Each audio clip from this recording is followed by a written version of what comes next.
agradeciendo como siempre la oportunidad que nos dan, queridos hermanos, de entrar en sus hogares en este tiempo de contingencia sanitaria.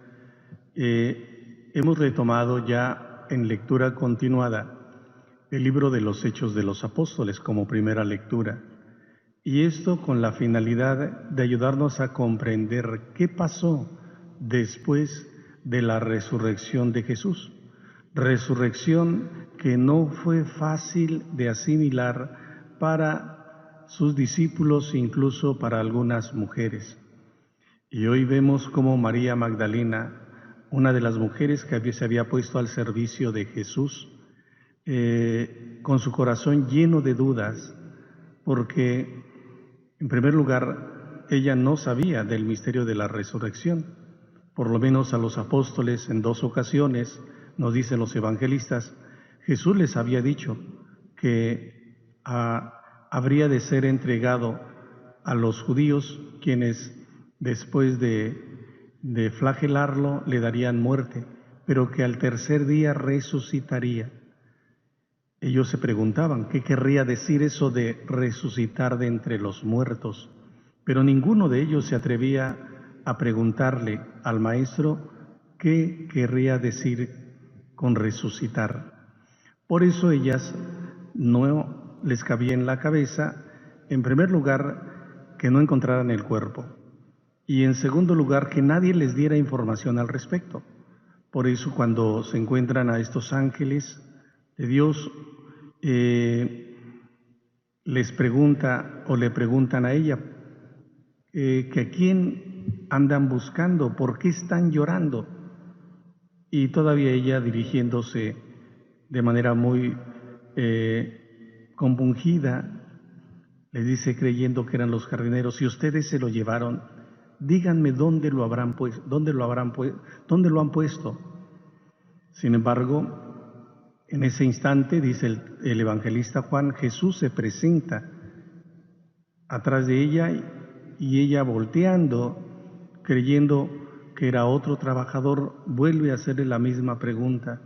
Y finalmente, en ese diálogo íntimo, cuando Jesús se dirige a ella y le dice, María, al reconocer la voz, le dice Rabuní, que significa maestro, y postrándose lo adora.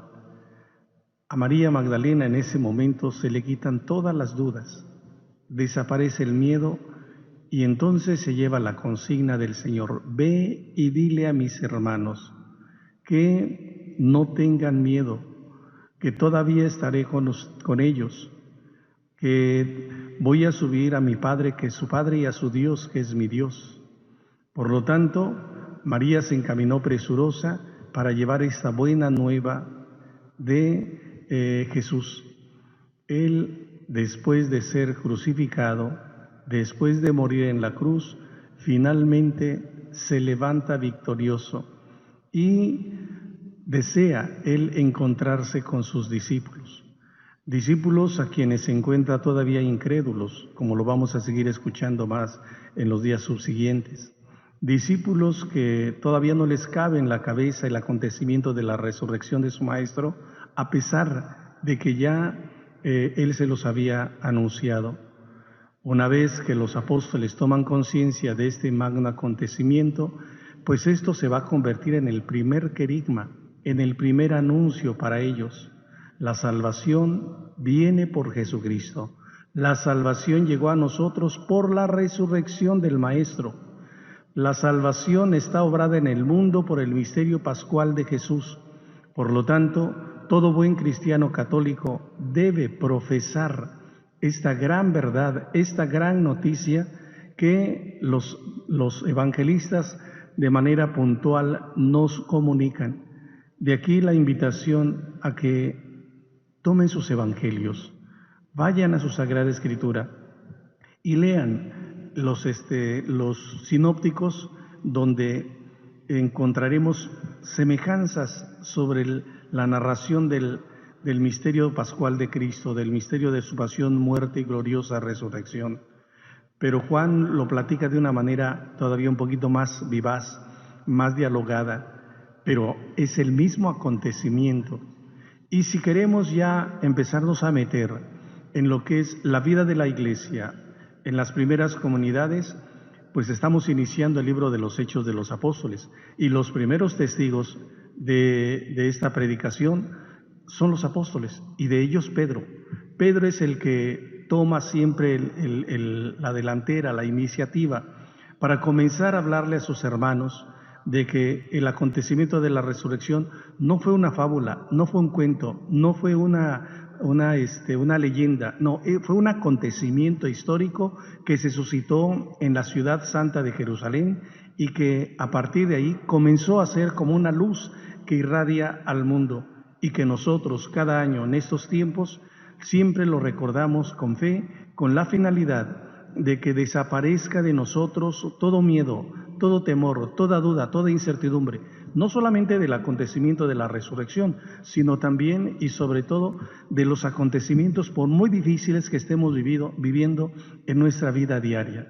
Acontecimientos como esta contingencia sanitaria que estamos viviendo, pero que en resumidas cuentas debemos cuidar nuestra salud, y en ese sentido creo que empezamos a ver, creo yo, esta epidemia no solamente como una, ¿qué será? No quiero aplicar el término castigo de Dios, no, mucho menos una maldición, creo que tampoco, sino como una oportunidad que Dios nos da para poder comprender la dimensión del acontecimiento de la resurrección de su Hijo, y saber que por muy peligrosa que sea esta epidemia, por muy peligrosa que sea esta enfermedad, el acontecimiento de la resurrección debe ser más fuerte para nosotros, de tal suerte que esperamos con mucha fe que esta enfermedad vaya ahuyentándose, vaya pasando, porque es lo que más deseamos. Y solo el brazo, la mano fuerte de Dios, seguramente el poder de Jesús podrá apartarla. Al menos eso creemos, y debemos esperar mejores tiempos, mejores circunstancias de vida para poder tomar esta relación social como la veníamos viviendo antes de recluirnos en nuestros hogares. Yo cuánto desearía que nuestros templos estuvieran abiertos. Yo cuánto desearía tenerlos en este monumento histórico como fieles cristianos. Yo cuánto desearía darles la comunión a cada uno de ustedes. Sin embargo, sabemos que el enemigo es peligroso y tenemos que tomar las debidas precauciones. Y en ese sentido creo que es la parte que nos toca. Pero no es quedarte encerrado para que hagas rabietas. No es quedarte encerrado como león rugiente. No es quedarte encerrado y gritar tu impotencia de no poder salir a la calle. No, sino es la oportunidad de poder contemplar el misterio de Cristo y saber que esta epidemia va a pasar. Mírala con otra actitud. Si la miras con ojos de desesperanza, entonces un día se te puede hacer un siglo, un periodo interminable. Y no es así. Con el Maestro podemos vencer esta amenaza, y lo vamos a hacer con la ayuda de Dios. Así de que si hoy se nos ha dicho, quédate en tu casa, es porque debes quedarte en tu casa, pero no para que avientes rabietas, no para que lastimes a los tuyos ahora que estás en tu familia, no para que caigas o seas víctima de la desesperación, no, sino para que te ayude este momento de aislamiento para valorar tu vida en primer lugar. Y la vida es sagrada. Y acuérdate que solo una vez se vive. Y no es posible que tú no tengas la capacidad de cuidar tu vida y la vida de los tuyos. No sé si ustedes han vivido la experiencia de la separación de un ser querido cuando mueren o cuando han muerto. Duele mucho, lastima mucho. Si ustedes ya han vivido una experiencia de estas, no queremos otra. Y esta la podemos evitar. pero hay que tomar las medidas necesarias. Yo los invito de veras a que aprovechemos este tiempo para reflexionar, para meditar, pero también para cohesionar más nuestro núcleo familiar. Y no tengamos miedo. El Señor Jesús ha vencido a la muerte y puede vencer nuestra muerte. Pero no nos arriesguemos. La vida es sagrada.